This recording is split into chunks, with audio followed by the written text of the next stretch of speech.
Welcome back to another Productivity Like a Pro podcast episode with my dear friend Paco Cantero, the co-founder of the Paperless Movement, and myself. And last but not least, of course, our important members in the chat with us talking about an important topic. Well, probably not so important for, I think around 40% of our members are not using Apple devices. At least not one. I mean, many of us are stuck in the Microsoft ecosystem, but still using iPhones and things like that along. And well, Paco and we are both using Apple MacBook, Apple iPad, Apple iPhone. But still, I have also my Windows machine upstairs. There are always different use cases for these things. Well, Mac Mini I have as well, and a few other MacBook Airs. Well, the Ultra. So there we go. If you have an Apple Watch Ultra, then you know that you're a real fanboy. Okay. So, but we talked this morning about the Apple keynote. Paco calmly watched it on the weekend. I watched it just live on the day when they had the keynote, and we exchanged some thoughts, and we thought that would be, well, maybe interesting for you guys out there to discuss a bit. Paperless Movement, your productivity, your way.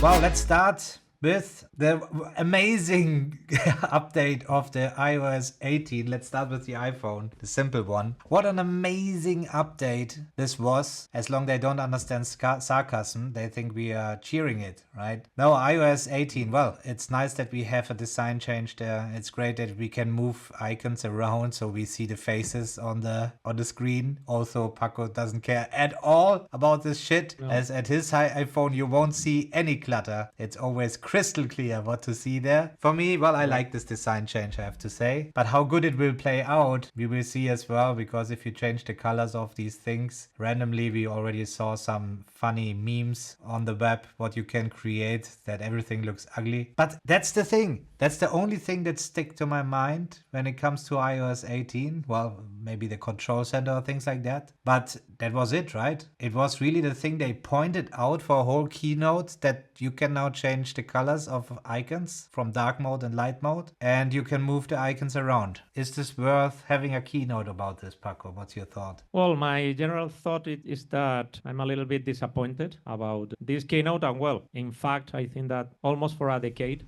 I started going really deep into Apple in 1997, so close to 3 decades, when Apple was nobody here in Spain and in Europe in general, in 1997. Nobody remembers those times, but only just talking about design or video editing at the beginning, but it was, totally unknown for the majority of the users, I think that it was 99% people using Windows and Microsoft, and that was it, at least here. And I'm talking about, Madrid, the capital of Spain, and in general in Europe, because I was working with people all over the world, and Apple niche was there in the United States. The point is that, thanks to the iPhone and iPad, I think that was the really big releases. I'm not going to criticize Apple or Google or Microsoft at all, because I think that they have been companies that have changed people's life, at least mine, and they have given a lot to the society, but also because they are the big ones, I think that we should demand a little bit more than any other company, I think that Apple is in a position that is huge, I think that they have a lot of resources, and I think that at least once a year, we should be shocked about what they are launching and improving. I think this is not the case of this keynote. I was talking, we were both talking, Tom and myself, this morning, talking about that since the iPhone, how has the evolution of the iPhone been in the last, 5 years, 6 years, 8 years? Obviously, they have improved, they have better technology, a better processor, all the thing, but at the end, it's just an iPhone, It's just an iPhone. I'm looking for a device that, for instance, I know that they cannot kill one product to the other, They need to defend all the strategically defined product line, So they cannot make one product kill the other one. For instance, I'm referring to iPhone and iPad, because for me, having the possibility of making a bigger iPhone starting from a smaller device, so you can open it and you can deal on the go with a bigger screen. The moment that you demand, thinner screens, so that it's something that it's really portable in your pocket. I don't know. It's not my business. I'm just a client demanding something that I expect from such an amazing company. And then, I have highlighted here in the Keynote 12 different highlights, okay? Because the rest is quite disappointing. We can comment them all without any problem. But at the end, I think that the big companies in tech, okay, are not avoiding any kind of risk, I think, okay? For instance, the recently Google, for the Google Workspace, that is because we have to say that we are thinking about busy professionals, okay? I'm not thinking about individual people and their use cases. I'm thinking about for busy professionals, how all this improvement make us work better, more efficient. I don't know, things that make our lives, our work lives easier, you know? And right now we can go through the different things and we can say that, well, man, more or less I can sleep the same way, no matter the keynote, okay? So the point is, going back to the roots, okay, of this keynote is that, for instance, talking about Google, for instance, recently they have improved their chat with cute features and pretty useful. For instance, threads. It's amazing, no? It's like the other day, after 14 years, Apple created the calculator inside iPad. I think that it was, well, it should have been an amazing development, okay? And talking about threads in chats, you know, well, using threads in a corporate tool, for me, well, that's something that Slack started since the beginning, and many other tools, because a thread, as we know, it's a single source of truth, and it means a lot, okay? So, well, quite disappointed, but anyway, we can go talking about iOS, okay, on top of rearranging the icons, okay, that it's cool, okay, something that I've been expecting, by the way, because I've never understood, okay, that they have the same size. Yeah, that's okay, something that I wanted manipulate. just to bring in between. What Apple always, well, more and more does now, it's adapting to other existing features and systems that are already on the market. That's what they have been doing in the past already. But it always meant that when they adapted to something, they made it usually better than the original. And that's what made them strong. Now I just have the feeling the adaptation is just being behind all the time, as these huge steps of the implementations. Well, we could discuss about the iPad calculator, which is really a joke after 14 years. And then people are excited about this, but there have been apps even on the iPad that you were able to do handwriting calculations since I launched the Paperless Movement in 2018. So I showed on this channel a lot of these tools, and this is really the disappointing thing about. Yes, because at the end, and the only evolution remember... that we see. You just mentioned the iPhone. I wanted to say something to that as well. You mentioned the iPhone, and therefore the big step for the iPhone was that they changed the design back to the original. That's Steve Jobs' design, right? They became thinner, they become rounder, and now they made it back to the original because that's the best design, it seems. And well, that's another disappointing thing, obviously. Yeah, sorry. Now you wanted to start with the list. I tried to open the list, but I cannot open the list. So yes, you have to guide me. The thing is that for me, well, talking about the icon and resizing the controls, okay, I think that it's something important that also I'm waiting for this feature quite a long, talking about WhatsApp, that it's scheduling messages, because I think that that's quite important. I don't know if there's a way of scheduling a message on WhatsApp. I don't think so, No. or maybe a third-party app, okay? But I think that that's quite useful, especially for busy professionals, because I double down on the thing, okay? I haven't used an equation for, I don't know, maybe 40 decades, man. I don't know the last time that I thought about trigonometry in my life, okay? Sorry about that. But it's something that I don't care at all. I know that obviously Apple is not just focused on busy professionals, but the whole spectrum of people, okay? And they need to, well, guarantee that everybody is satisfied. But talking about ourselves, for me, that was it. Well, they said that also it seems interesting, the redesign of the photo library. I don't know, because I need to see it live to see how useful that is, because it's true, okay? Many times you try to look for screenshots, photos, or whatever, and it doesn't work at all, especially because nowadays we took millions of photos per day. So imagine. So let's see if this redesign helps me, because obviously it's something that we demand a lot. And last but not least, for me, the voice isolation for calls. It's something that, for instance, for me, that many times I'm on the street and with a lot of noise, and I need to shout even more than I usually shout in life. So, well, if that works, it's also amazing. But, well, scheduling messages, voice isolation, resizing, controls. Well, it's a keynote, okay? 1 year of working just for this. Well, and how many employees? It is. I don't even know. But it is what it is. Yeah, it is what it is. What it is. And going through these highlights, well, You named them already, right? Anything else? Now I get the access to the list. Well, the point is now the home screen, the dark look, because at the end, Well, what one I feel thing was one thing that was kind of innovative, as I see, is the iPhone mirroring.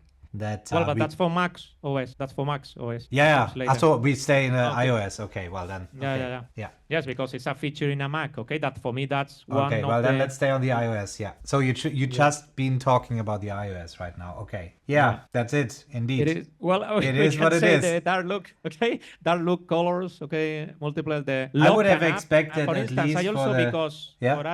what I complain, well, not complain. It's just that I'm surprised is that we are all day long interacting with many software companies. Okay, Yeah. all sizes. 8 people, 30 people, 8 people, 2,000 people. I don't know. The point is that I cannot understand why we are shocked many times, okay, many times within a year and even a month with the releases of these companies. And when it comes to Apple, we have this sensation because I think that we are not the only ones. Are many people who are a little bit fed up of not seeing anything because we will, at the end, talk about Apple AI and they see that they're going to launch at the end of the year, maybe 2025, but it was 2 years ago, okay, that OpenAI started to literally changing how companies work. And just 3 years later, I know that they don't want to assume the risk to deliver something that it's pixel perfect. But well, I don't know how long that's take because I think it's quite right because I cannot imagine in 2025 talking about AI what we are going to be using at that time, okay, because we are talking about, 1 year and a half. And here we are seeing, but literally seeing and using features that are literally amazing. Talking about AI right now, I don't know, text to video, I don't know, things that it looks like sci-fi, okay? And now we should be surprised because we can, deliver a new for emoji months, for an even for application. years, and not only Paco and me, many others out there always speculated, well, Apple didn't release their AI yet because once they release it, it will be amazing. And well, I at least would have expected the moment I saw the release, well, they could have said there's one more thing. I don't know why they killed this one because at least this, doing right. No, we didn't do anything about AI, but maybe it was too embarrassing to really make it this one more thing because they cannot launch it now. That was it. I thought, okay, maybe next month. No, 2025, sometime in 2025. So this is really where I thought, okay, now they're behind. When I saw the Apple car we talked about, a lot of things they started and stopped. And now with the AI, that they have to get the help from ChatGPT to really sell the thing. The main selling point, and it was always one of the selling points for us as well, is the security of the Apple products. And they doubled down on this and doubled down and doubled down. But I don't know. It's not enough. Yeah. Fortunately, they say it's just the beginning. So, well, it's a good starting point. Okay. Yeah, it's a good starting point. But then talking about iOS or in general, also iPadOS, is the journal. I would have expected more. I already expected a lot more when the journal was launched. That was the same thing. And that's the moment where the frustration comes in, as we haven't been so grumpy as we are today about this keynote. If we wouldn't have watched, I don't know, years of keynotes that didn't excite me at all anymore. That's it. Instead of watching football, I'm watching Apple Keynote. That was always the time when I said, okay, I have no time today. That's the only series where I watch live and where I think, okay, now I want to be surprised. I don't listen to any rumors or leaks or anything like that. I want to get surprised. But I think the last 5 keynotes or something like that, it's really a drag to sit there until the end. And when I think about when Steve Jobs was there was always something around the corner and he explained how he was fighting for this and the thought process behind the development. Now we see a guy jumping out of the plane and doing a lot of things and visual effects, but then showing that we can redesign our iOS screen, right? That's the thing. So yes, John in the chat says, I stopped watching. John in the chat says, John in the chat says, I stopped watching them and just read the articles after. Well, reading I'm even slower than watching, so therefore I'm not even investing time there. I'm here looking at the iPadOS 18. Okay, I just highlight the floating tab bar. Could be pragmatic. Okay, And well, talking about the handwriting, that is something that I don't use at all. Okay, but it's interesting how you can interact with the text and how improve your handwriting. Well, I But tested man, it. I tested it, but it's a mess. Well, my handwriting is already a mess, and it just looks a bit straighter, but gets names wrong. So it's recreating my text. So I don't want to have this feeling that I make something that I have the feeling I'm in control over, and then I have to consistently think about or check if it corrected it in the right way. Even that, because if it doesn't recognize the word properly, then it will just recreate your handwriting and make the word right. I love the idea to have typed text and it shows in your handwriting. I know that a lot of, when I published a video on YouTube about the Apple calculator, if you haven't seen it yet, check it out on our YouTube channel. There I tested the iPad calculator, and obviously that's one of the big releases. To me it seems like something like, man, we again have nothing to show in the new iPadOS. What can we do? And one guy says, man, let's finally launch the calculator. That's the thing that we had there. Whenever something goes wrong, we can publish the calculator, and here it is. All right, so they tried to make it better than just publishing a normal calculator. That's great. They integrated the handwriting. But when I go to the comments below the video, people are complaining about my handwriting and that my handwriting is so ugly and the AI cannot understand my handwriting. Well, if I have to explain, the AI, what I mean, the people in the comments, they recognize what I'm writing, but they recognize that it's bad writing. My handwriting is ugly, otherwise I don't deserve my title. That's how it is. Correct. We have no agree. time, and I am the person who needs to understand what I'm writing there. Even if I make just a single line, I might understand what is there. So I cannot adapt so an AI can understand what I'm writing there. And below the videos, people were complaining, well, your handwriting is so ugly, you have to write neatly so the AI will understand what you mean. I said, well, then I don't need AI. And the point is that the people watching understand what I'm writing, see that it is ugly, and write down, well, that's not a 1, that's a carrot or whatever, what they write there. And I think AI needs to understand this as well. As long AI is not able to see that this is an ugly handwriting, but still gets what I'm writing, then humans are obviously still better. That's what I think about this. But this being said, there was the calculator. So they merged the note-taking with the calculator. I can write things down there. Yeah, it looks fancy. It is something that you can show the curves and so on. But this being said, as I said before, these tools have been around for years and even working better than what we have right now. It's a beta, but still, I think we could have expected there more than just a calculator on the iPad, which was once back in the time called to replace the MacBook. Right? I remember the first iPad Pro, I think it was then. And I said, now the MacBook killer. That was the clickbait back then in YouTube. How I replaced my MacBook with the iPhone, with the iPad. It never worked. It never worked because, until today. Then they finally made the mouse available on the iPad, and now they had a touchpad. So I don't know, they're a bit to me all over the place and trying to please different audiences and know straight, well, they are not brave enough to test new things. I don't know what it is. It's a big corporate, that's what it is.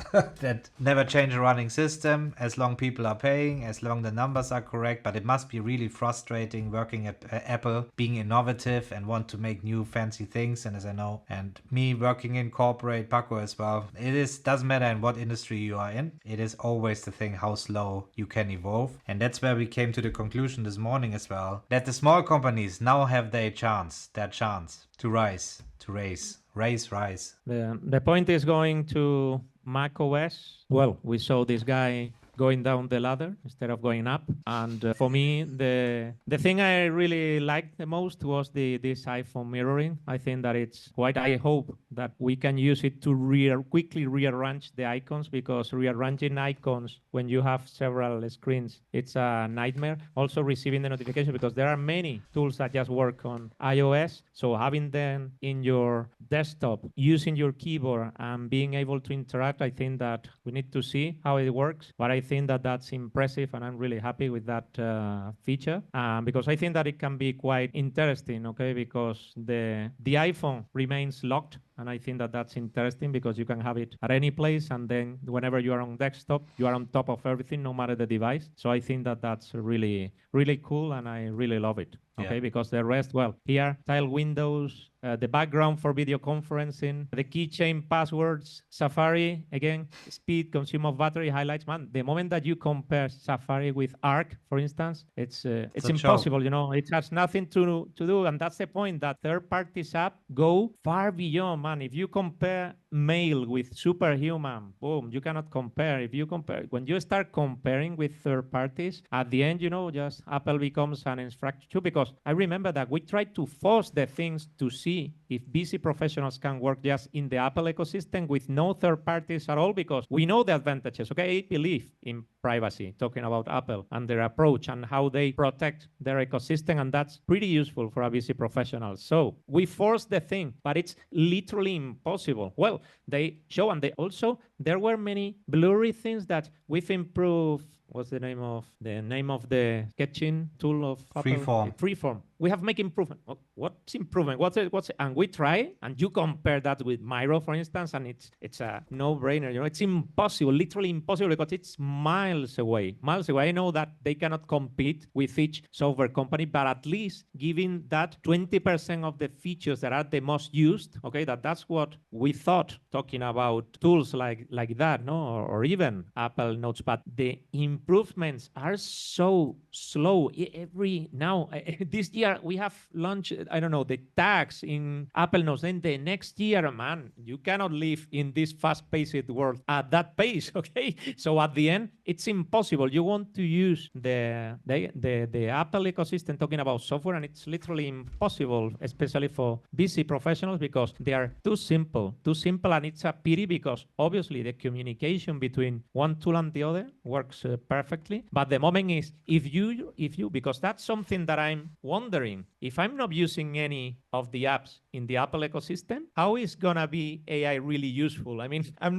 using the Google Calendar, I'm using, I don't know, Tana, I'm using Superhuman, and at the end, you know, all the AI that, because what I demand Apple talking about AI is those things. If they take all my information, that privacy and, you know, personal artificial intelligence, how they call them, that's what I want. That's what I want, because for making icons improvement or generating images of whatever, there are third parties there that are specifically designed for that, maybe with thousands of engineers working just toward that. So at the end, how can I, as an Apple user, get benefit from the Apple AI if I'm not using any of the Apple software? I don't know. It's something that I want to try, because for me, that's the beautiful thing. If I can combine my photos with the calendar, with blah, blah, with all the content, all my life, and being helped by the software, well, that's what I want. But at the end, it's something that I don't get. And in fact, for instance, in journaling, when we saw the journal app, that was a joke, because for that, I even prefer a pen and paper to deliver that, because if you compare that with day one, with any other journal app, they are getting real advantage of AI, and they help me to force creating the habit, for instance, of journaling. I don't know, many things, and what they are doing is that they are connecting to Apple Photos, to the different systems inside Apple, and then delivering me that content. So at the end, why the heck do I want Apple AI as a busy professional? I insist,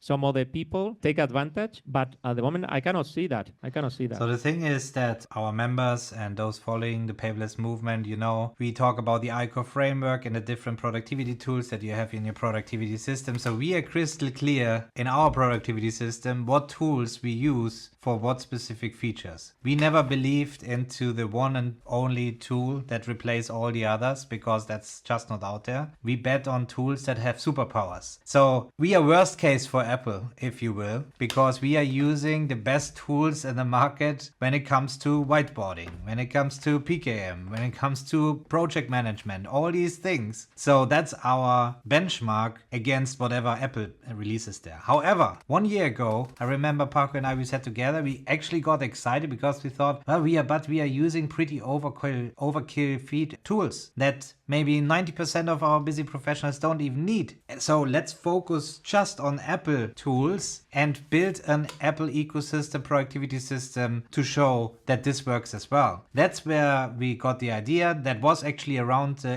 area when they launched the journal, because we thought, oh my God, if they now launched the journal, since 2015 I'm using day one, this would kill maybe this app. So whenever this came out, Freeform, we tried to kill Miro. Impossible. Freeform was so limiting. Then also for the sharing experience and collaboration, you're stuck in the Apple ecosystem. If you're a busy professional stuck in Microsoft ecosystem, you cannot use something like Freeform to easily share. So, okay, well, it's not enough. Then the journal, well, what a joke. You can add some photos there and you get some prompts. And the idea behind this, that's what makes so devastating the whole thing, is that you have access to your health data. You have access to all what they claim with the Apple intelligence that they bring out there, that you bring everything together. But as you say it, I don't want to have it in there as it is not managing my data properly enough. The health app I'm using with things instead, because it represents my health data in a complete different way, just visually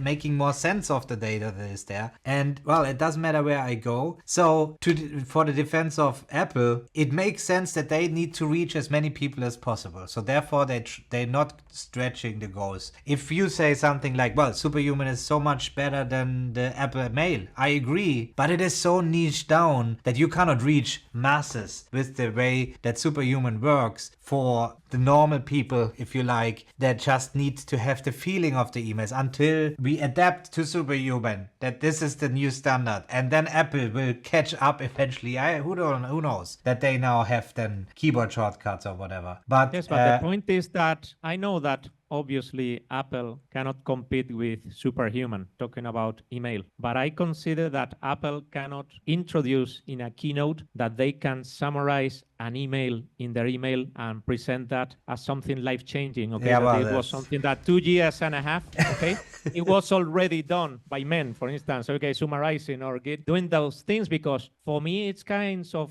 but this shows embarrassing situation. You know, it's kind of a shame because man, I'm not gonna be surprised that I can summarize or whatever. But I have no doubt, email, Paco. You know? Paco, I have no doubt that there are so many people sitting there hearing about this for the first time. We can never forget that we are in this still ChatGPT. I'm not sure how many people really know about ChatGPT and use this on a daily basis and all this. We are used to this. Many of our followers are used to this. They're tech savvy, but the people who don't care at all now get a feature that is so simply introduced, and they take advantage of it, saying, well, we invented it. And that was already back then, when with the iPhone and all the technology, everything was already there. They just reintroduced it, gave it a bit of an edge, and therefore it was theirs. And I think that's what they leverage. It's still a joke, but I think that there are enough people out there who have no clue. I don't know, man. I hope that this vision, because also the upgrade of Vision, they call it Vision OS 2.0 or 2, Vision OS 2. For me, it was 1.5, okay, because that was nothing. I tried to write. Well, I have to say that amazing, the immersive video experience, this video about elephants. Well, it's amazing. Also, I think that maybe this projecting my Mac in a huge space and interacting with that. But the point is that I'm thinking about things I cannot live without. You know, that's for me the end, that if you take this away from me, I mean, if you take my AirPods, I don't know, my AirPods away from me, man, you have killed me, literally killed me. Okay, I cannot live without my AirPods because it's something useful, and that's what I want right now. I don't see any new product. I don't know if this Vision OS, I hope that in 2030 it will be launched here in Spain, okay? Because now in 2025, I think that in some European country, Germany, by the way, and the rest, well, it's so slow, man, that I'm not gonna, simplify the things. If they do that, there's a strategy behind, there's logistic problems. I know, so short-sighted to think this is just to make a joke out of someone a company that you can make anything but a joke, okay, because it's impressive what they have delivered in the last decades. But the point is that it's not going at the pace that the world is running. currently. And that's my concern, my concern and my pity, okay? Because we have the time that we have. We are suffering. We have here thousands of busy professionals who suffer from stress. And I think that technology is the key, okay, to really push and move things forward. So I'm looking forward to that new map book that in 2025, I think that they will launch, okay, and that it will be quite a change, okay? They will remove the physical keyboard, and I want to see those things. Maybe it's something that we hate, after seeing it, but at least it's something new, it's something that catches my eye, catches my attention, and it's something that I want to try to touch and try to see if it improves the way I work and consequently my life. Right now, I have to say that Apple in the last decade, more or less, hasn't helped me a lot, at all. I mean, at all. But a lot of software companies have helped us a lot. And we are constantly seeing how these software companies help the lives and how they work, our busy professionals. And that's what I want to see in such a giant of the technology, But well, we'll see. Well, I can imagine how this works there. There's a developer with an amazing idea and how many different departments he has to go through and the managers and say, okay, how does it affect this part of this iOS? How do we, we ensure that it doesn't collapse? I think it's a big responsibility that they cannot launch something that they don't have control over the side effects once it's launched. I think that's really challenging. But this being said, I agree. Something maybe in a sandbox mode, as you say, a device that might don't work. Don't be embarrassed that they do this. I mean, somehow they did it with the Pro, right? As this is, they keep making advertising about that. Now the plane mode is much better and you can watch movies in a film. What I did there when I saw this, I googled how many people have you seen wearing a Vision Pro in a plane. There's a whole Reddit that you have there where people discuss this and they say, I'm constantly flying. The closer you get to San Francisco, the more likely it is that you see one sitting there and people feel still awkward. It might be the new future, but it's not there yet. And just to quickly answer John before we close this podcast, he was asking in the chat, will AI tools like ChatGPT come into the iCore framework to accelerate Perplexity? Perplexity is another search engine based on AI. To my understanding, you're not asking if we adding these AI tools to the iCore framework, because that's what we do. They are utility apps. They don't appear on the iCore framework. I can easily exchange them with other tools. But if you're asking for AI features, if you're asking for AI features to better understand where to place the tools, that's something we've been experimenting already with the GPTs, with the custom GPTs and ChatGPT. But again, AI is not there yet to really get the point, even that we feed all the scripts that we have from our courses and explain things. You cannot do the training that it really gets the point when you have a complex productivity system and ask specific questions. That's why we have still the Inner Circle cohort, where we have our 6 members per month, where Paco and I personally help you to set up your productivity system. By the way, it's open again for the next month, so if you haven't already, take the chance to take a slot there. And other than that, I would like to close talking about communication thing that for me was the end point of this story, talking about communication, because I do love communication. In fact, been running a marketing agency for 22 years, so for me communication means a lot. And there's a message with the moment that they were wrapping everything up, okay, they say, and well, and we have seen the Vision OS to the iOS and blah blah blah and this and that and all this, it's offered for free. I think that message coming from Apple, saying that they are offering this for free, it's something that I should never said as a company with such an amazing position in the world. First off, because obviously they offer for free, while you buy their products. Exactly, I just was about to say, man. That I go even deeper, that you should never say that that's for free. I mean, that's out of scope, I would say. I don't know how to express it, but it's something that says it all, that is just the last excuse. Okay, at least this is for free. Okay, and I think that's a pity, and it says a little bit about and it's not for free. I mean, Apple, in the end, you have the monthly subscriptions for Apple as well. How many tools can you use without the iCloud properly working?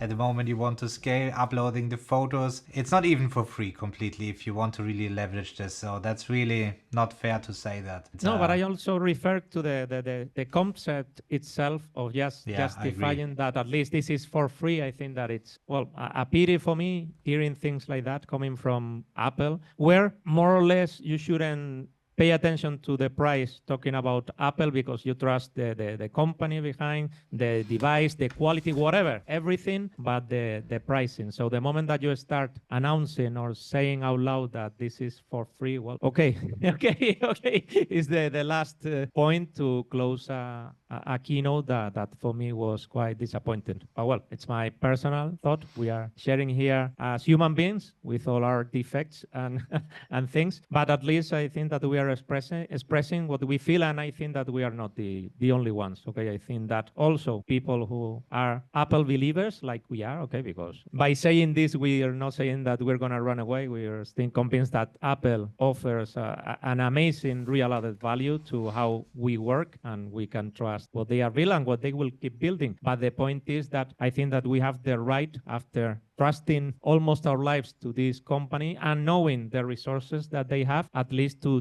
demand what we expect and say it publicly, no? Because I think that this is something that even people from Apple, if many people start saying this, that I think that they are aware of this trend in the market and talking about the public, because this is not just criticizing, it's just mentioning why we say what we are saying. It's not just for the sake of it, okay? And the 12 highlights that we have said coming from a company like Apple, I think that it says it all. It says it all. But what is actually for free is our productivity quiz, right? So if you haven't done it yet, let's see what's your score on your productivity system, how well it is running. That's actually completely for free. And we are saying it. Now we can say it.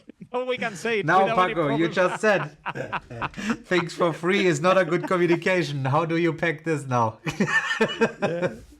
That's it. But now, if Apple say it, man, we are Apple believers, so we need to follow. We have to follow. Wise piece Now of this is pieces for of free as advice, well. That's true. Okay. Well, thanks for watching, guys, and we will catch you up next week for the next episode. Bye-bye. See you guys, and thanks for being here.